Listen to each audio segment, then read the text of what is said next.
Good afternoon, YouTube. This is my first official video that I'm going to be posting. Just kind of bear with me on the camera work and my explanation of what I just did here today, okay? What I have here today is a 2009 Mazda 3. It is a 2.0 liter engine. It has about 168,000 miles. So lately we've been getting some trouble codes, some OBD codes on here. The first one was the P0455 and the P0422. The first thing we kind of ended up doing was replacing the purge valve. Bought that off of eBay for $28, I believe it was. So that's the first thing that we replaced. We did the scan.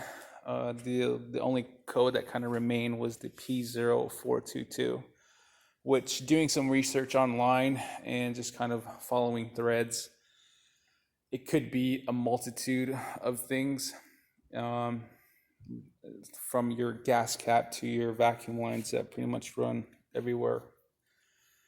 So just kind of taking our best guess at it, we decided to replace the leak detection pump. And this pump sits on the rear passenger wheel, just right above the wheel. Let's show you exactly. So these are the tools I needed, actually. Let's go over the tools. A long flathead. As you can see, we improvised around here, so you're definitely going to need this, and you're definitely going to need at least one long needle nose plier, maybe even a channel lock. And drill, you really don't need a drill, but this little guy is next to impossible, but not totally impossible to take out. This is the new replacement part. It's a Bosch 0261 222 018.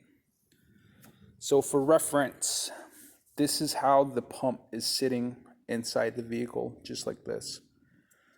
These three little holes for the screws, they're torque spits. I believe it's a T20. And I'll show you exactly where those screws sit. There's a bracket that connects to these screws here. There's two vacuum lines. This is the vacuum line. This is the vacuum line. This is the electrical connection. So that's the front of the vehicle and that's the rear of the vehicle, okay? So just kind of keep that in mind as I show you exactly where this pump is.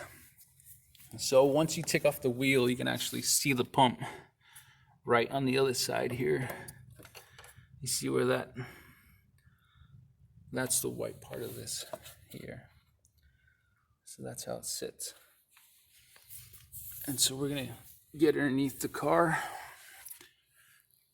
And like I said, just kind of excuse the camera work and the heavy breathing. So, first things first.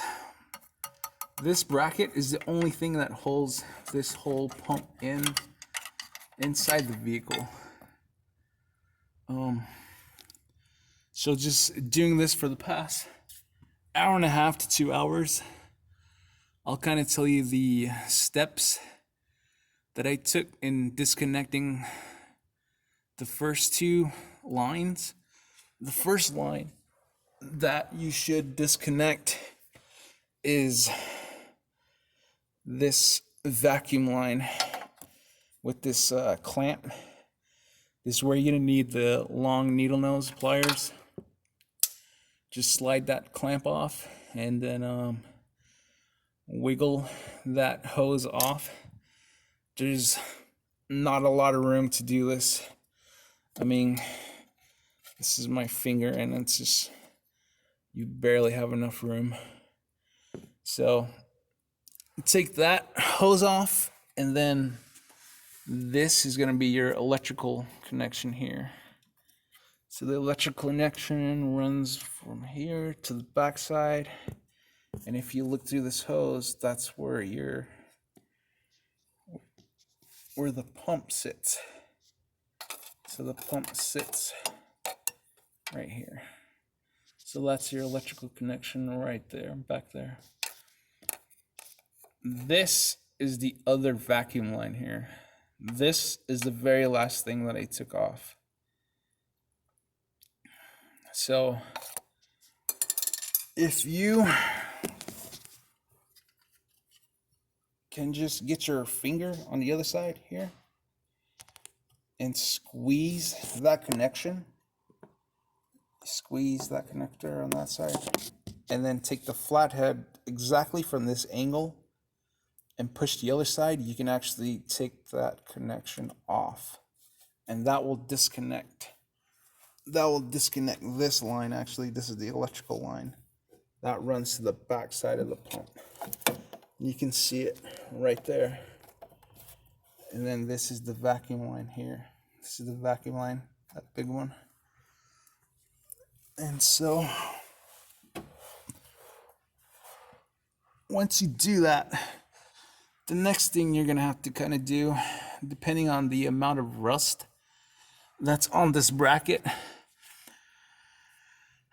is bend this whole bracket, this bracket here. It's held on by a bolt on the other side, and I couldn't get to it with the tools that I had. Maybe there's an easier way to do it. I'm almost positive there is. I just took the shortcut way of doing it, but what I ended up doing is taking this bracket and bending it all the way back down. As you can see, it's kind of a flimsy bracket anyway. I mean, I'm moving it around just with one finger. But I bent this bracket down, and I'll show you exactly what I did.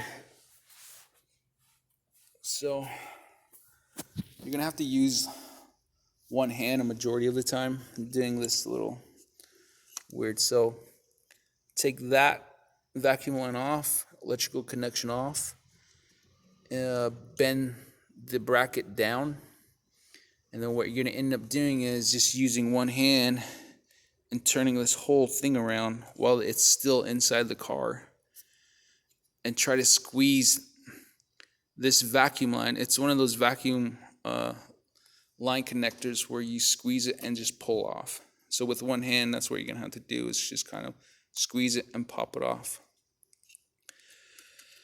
And that should free up the pump, and just take it out where you actually bent the bracket back, is where it'll give you just enough room to pull this out and then put the new one back in. It's difficult, it'll take a while, but it's not impossible to do in my opinion.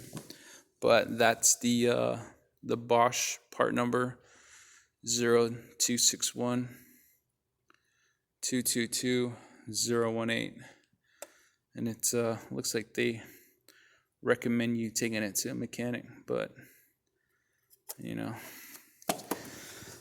I think it's doable. It took me about 2 hours, including doing this video, because I tried to look for videos on how to replace this pump. There's next to none. I think there was one video, but it was for a Mazda, I think like a Miata or something.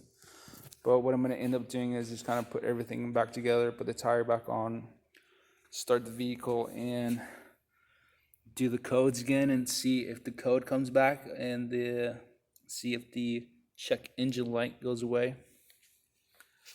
But I wish you the best of luck. Like I said, this is a 2009 Mazda 3 2.0 liter engine. Good luck, man. It's not impossible. Just do it.